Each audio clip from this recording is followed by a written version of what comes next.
Whether you're traveling, working, or just curious, you'll probably need to convert between imperial and metric systems from time to time. Even within the same system, you often need to convert between units, like going from inches to feet, for example. These are essential skills that you'll be able to use again and again in your daily work. And once you've mastered these basic conversions, you'll be able to convert any unit, no matter how complex, just by breaking it down into simple steps. We're going to look at one-step conversions in this video. But don't worry, we'll break it down step by step, and by the end, it'll feel like a breeze.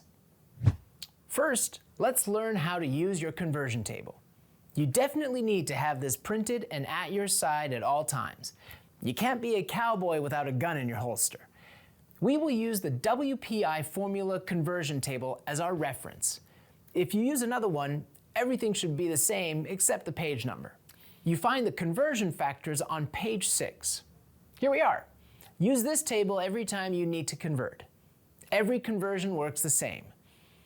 We'll look at specific conversions in the next videos, but let me explain to you how to use these conversion factors. If you want to convert from inches to centimeters, check which conversion factor you need to use. Find the conversion factor that has inches on one side and centimeters on the other. Here it is. With this conversion factor, you can see that the number of centimeters is bigger than the number of inches. That's very important to notice. The conversion factor here is 2.54.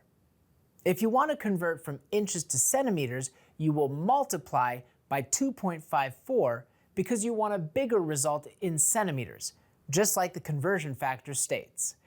If you want to convert the other way, from centimeters to inches, you will divide by 2.54 because you want a smaller result in inches.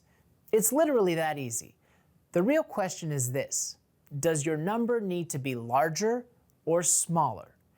Obviously, multiplying makes the number larger and dividing makes it smaller. That's all there is to it. Don't worry, we'll practice together with different kinds of conversions in the next videos. Here's what you need to remember from this video.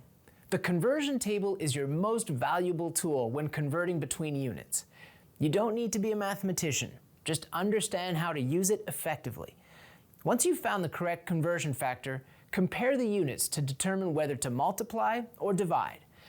With some practice in the next videos, you'll be a conversion expert in no time. Happy converting!